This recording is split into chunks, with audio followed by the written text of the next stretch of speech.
Pagod na ako here sa Boracay. Ang sinakyan ko lang is from the van. Ano lang ako, tricycle na sharing for 30 pesos, di ba? And yan, nandito na ako sa pinakagitna part.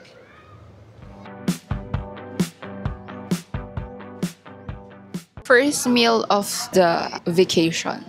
Undocs. This is my dinner. Bruh. Kasi hindi pa ako makain ng dinner. Right after work, diretso tayo dito sa Boracay.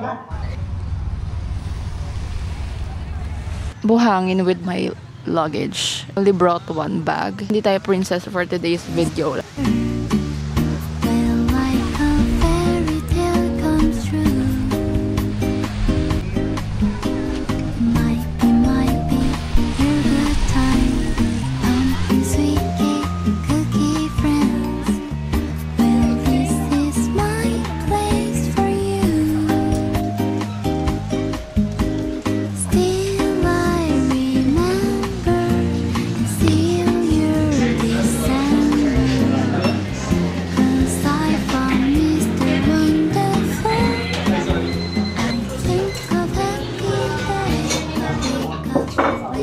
Nung pumunta kami dito before, sobrang daming tao, hindi ka makapag-dine in. Ngayon, pansin ko, parang bumibili lang sila, tapos umaalis na sila.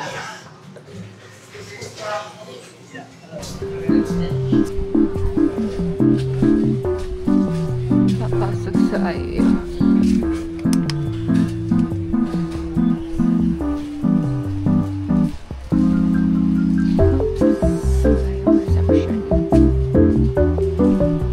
Masasabi mo na hindi ka kasama. In Boracay Backpackers Hotel, this is a queen-size bed. And then, merong TV. And then, merong garden view yan. Merong table na maliit. And, toilet. Malinis naman siya. Garden view, yan yung view sa labas. Wala siyang balcony, pero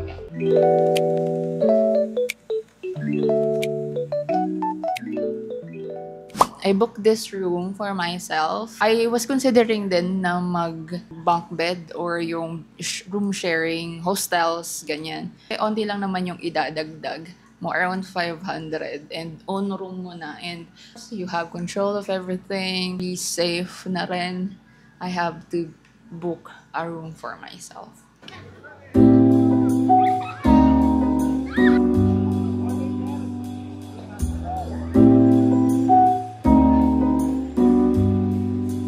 Good afternoon. I just woke up. That's what it looks like around 4 to 5 p.m.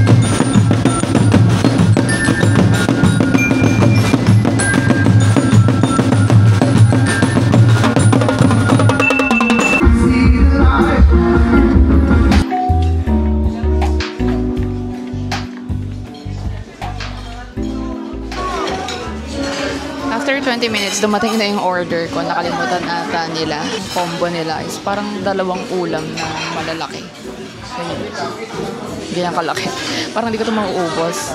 This is 279 pesos. Depende sa combo na pipiliin mo. Sa pagkakaalam ko, yung combo meal pala is only rice. So, sobrang sulit. Masakap siya ha. This is an honest review. Parang siyang lasang mesa. Yung kare-kare.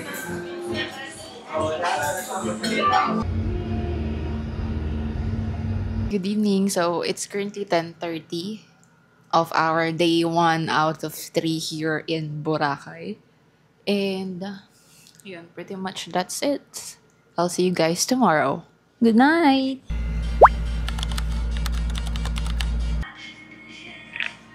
We're on our day 2 of our solo traveling. And this is my outfit. The bikini is from Shein. And my skirt is also from Shein. My bag is from Thailand. Plan ko lang kumain and magpa-picture sa Crystal Kayak. Ayun. So, let's go. Alright. We're going to the Sunnyside Cafe to have our breakfast. And most of the cafes here still sarado pa. And yung weather pala today is gloomy kasi I heard may paparating na bagyo. It's currently November 2. And sana hindi tayo abutan ng bagyo. Pero maaraw yung certain part. And ganito kapag 7 a.m. dito, wala masyadong tao. Ano ba Michael Lloyd? Ha? Ano ba Michael? Sino?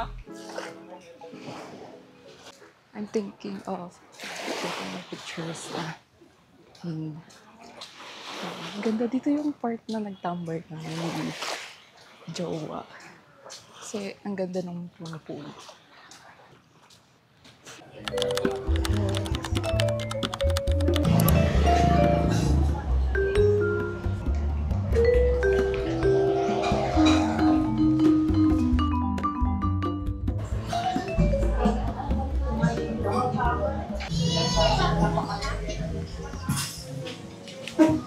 7:30 na ako pumunta here. Pero nag-antay pa rin ako ng mga 20 minutes lang. 7:30 ang haba na ng pila, as in. Nung pumunta ako dito kanina, nakapag-photo pa ako dun sa alley. Pero ngayon parang malabo. Kasi yung waiting area, so marami nang nag-wait dun.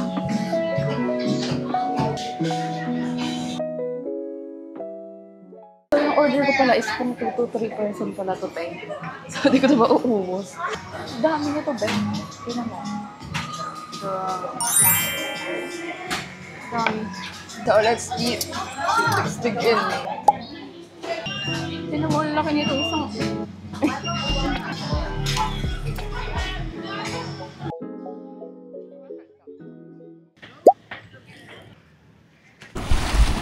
Crystal kaya kami ni Kuya.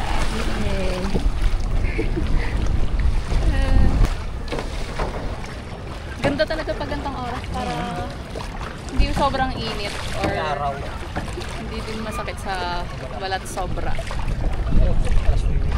Opo. Oh my gosh! Yan, pwede na dito yan. Tapos na kaming mag-crystal kayak. Grabe, matagal din pala siya. Mga 1 hour. Lang cute.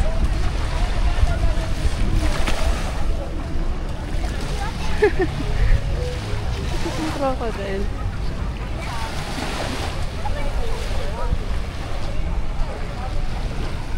Ditong spot kami nagtambay ni jowa.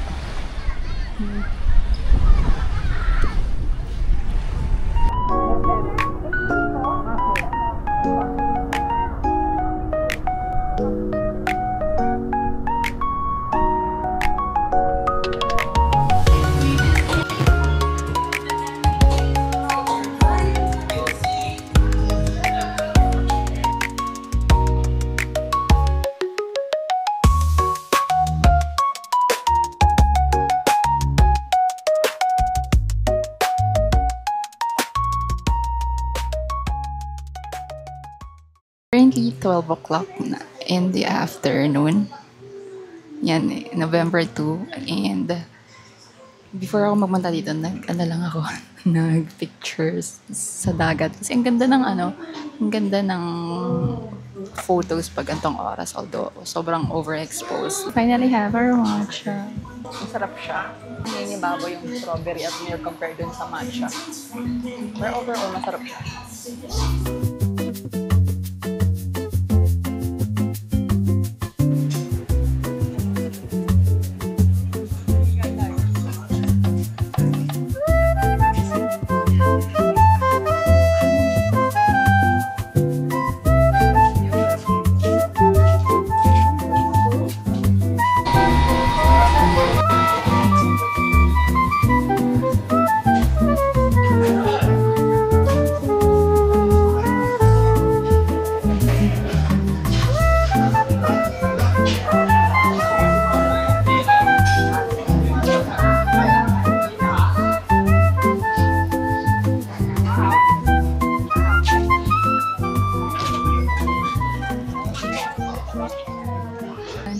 I'm here at the beach. This is 1 to 2 minutes away from my hotel.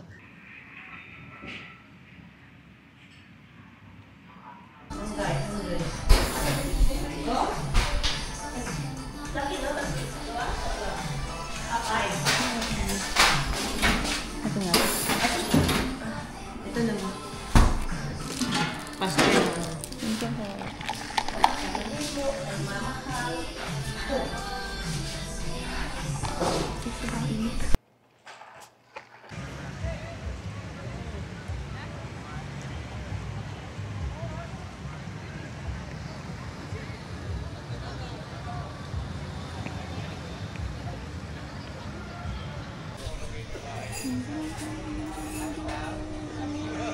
We're here sa Nagisa Coffee. This is an authentic Japanese restaurant. Tinry ko yung tuna maki nila and salmon sashimi. Ang presyo nito is $270 and $155 ata. And yung prices nila dito is not VAT inclusive. So, pansin ko ganun mostly sa mga restaurants. Other than that is maganda yung ano dito vibe.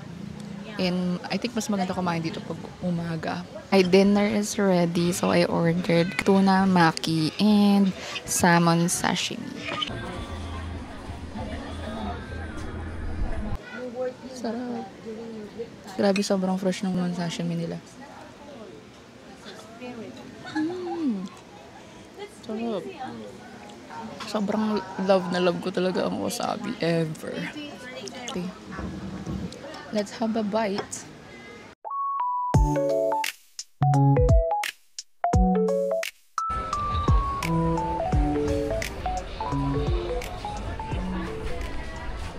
Ako masyadong nakapag-vlog kanina kasi nasa call ako. If napapansin niyo yung background ko, walang kuryente. Sobrang blue nung skies kanina na wala kang... Hindi ko talaga na-anticipate na uulan ng malakas. May bagyo na paparating and dapat nga today siya darating. Pero nung buong araw hindi umulan. Ngayon lang mga bandang 8 p.m. Try kong lumabas kung ano yung situation. Oh my God! Umikidlat. Yung establishments dito may ilaw. Guys, sa hotel namin walang ilaw. Paano yun? Parang hotel lang namin walang ilaw. They drained. So they like throw that on. Gagi, mga bagyo may naliligo. Makidlatan yan. May kuryente sila, kami wala. Be, ano na? Punta tayo ng Watsons, bili tayong tubig. It's my day 3 here in Boracay. And, di na ako nakapag-update kagabi. Kasi, alam na walang kuryente, mga 3 hours. Walang pumunta doon sa Smooth Cafe. When I visited here last 2023, wala pa yun. So, malapit lang siya, katabi siya ng Sunnyside Cafe. So, check ko din dun.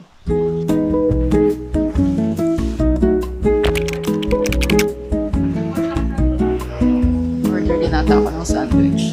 Okay, let's see.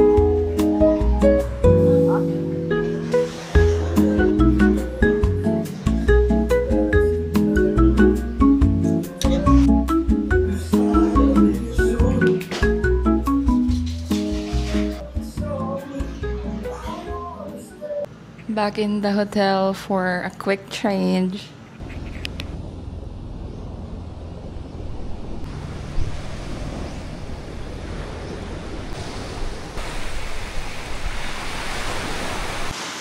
Last dive bago umuwi. And this is currently the weather. November 3 ng 8:30 a.m.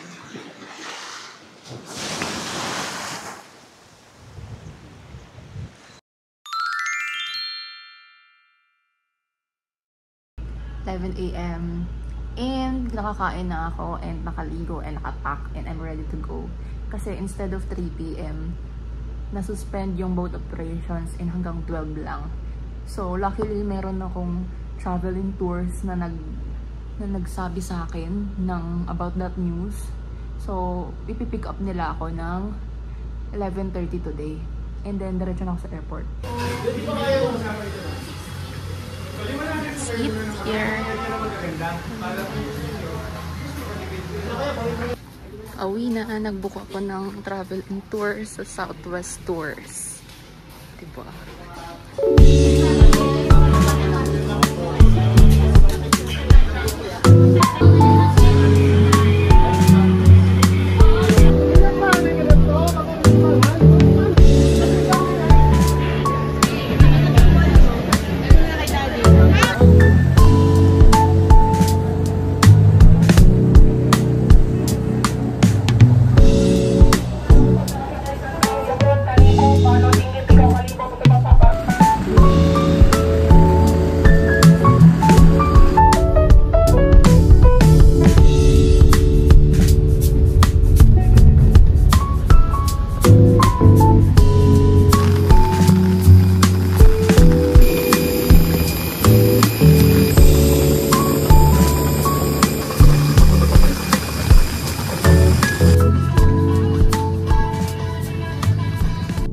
Thank you for watching my blog. This is just me documenting things and memories around, and I finally realized that I won't be solely traveling moving forward because I realized that some memories are meant to be shared.